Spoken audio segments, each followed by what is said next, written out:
Alright guys, I am back with another chapter in 2 Kings. We are in 2 Kings chapter 12, where the header reads, Joash repairs the temple. And we'll go ahead and jump right into it. Joash began to rule over Judah in the 7th year of King Jehu's reign in Israel. He reigned in Jerusalem 40 years. His mother was Zibiah from Beersheba. All his life Joash did what was pleasing in the Lord's sight, because Jehoiada the priest instructed him. Yet even so, he did not destroy the pagan shrines, and the people still offered sacrifices and burned incense there. One day King Joash said to the priests, "Collect all the money brought as a sacred offering to the Lord's temple, whether it is a regular assessment, a payment of vows, or a voluntary gift. Let the priests take some of the money to pay for whatever repairs are needed at the temple." But by the 23rd year of Joash's reign, the priests still had not repaired the temple. So King Joash called for Jehoiada and the other priests and asked them, "Why haven't you repaired the temple? Don't use any more money for your own needs from now on. It must all be spent on temple repairs." So the priests agreed not to accept any more money from the people, and they also agreed to let others take responsibility for repairing the temple. Then Jehoiada the priest bored a hole in the lid of a large chest and set it on the right-hand side of the altar at the entrance of the temple of the Lord. The priests guarding the entrance put all the people's contributions into the chest.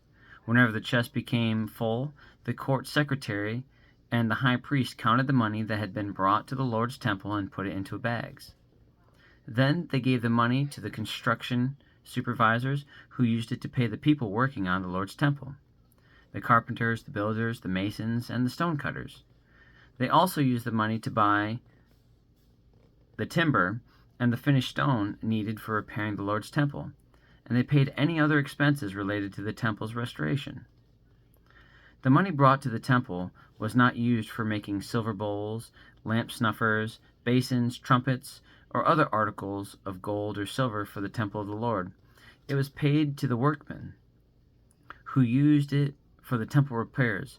No accounting of this money was required from the construction supervisors, because they were honest and trustworthy men. However, the money that was contributed for guilt offerings and sin offerings was not brought into the Lord's temple. It was given to the priests for their own use.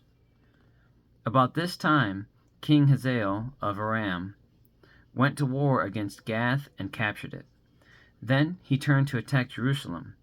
King Joash collected all the sacred objects that Jehoshaphat, Jehoram, and Ahaziah, the previous kings of Judah, had dedicated, along with what he himself had dedicated.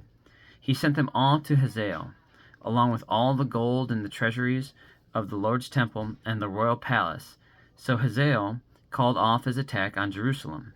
The rest of the events in Joash's reign and everything he did are recorded in the book of the history of the kings of Judah.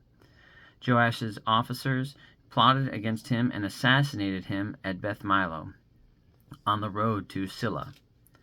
The assassins were Jozachar, son of Shemith, and Jehozabad, son of Shomer, both trusted advisors. Joash was buried with his ancestors in the city of David. Then his son Amaziah became the next king. So that is the end of chapter 12, guys. So that one was short and sweet. It becomes a regular topic for me to reflect on the fact that people so closely related to the workings of the Lord and all these things, that it blows my mind that God still extends that same grace. So to see that the priests are not using the money the way that the king instructed to be able to upkeep the temple, and they continue to misuse it, allocating only to themselves, really, and for the needs and wants that they had, and for it to go 23 years. I mean, at some point you got to say there's strong negligence of the king and or whoever the supervisors were, and so it really does fall on leadership for it to go as long as it did without upkeep of the temple. But what does that say about their hearts too? They did it for 23 years and no one said a peep. No one noticed that the temple wasn't being kept up and wasn't kept in best condition. And so, but what I do like is that there was no huge punishment. There was simple correction by the king. They fell in line. It doesn't sound like they fell in perfect alignment, though, because it still said that their sin offerings and certain things were still given to the priests, and they used that upon.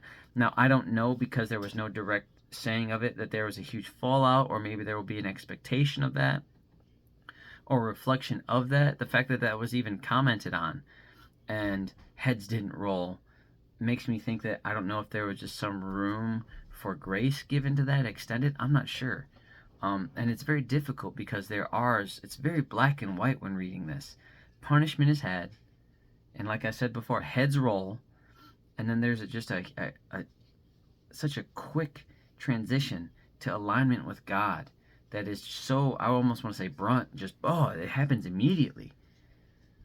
And I say that loosely also because sometimes immediately, how immediate could it be if it happened over 23 years?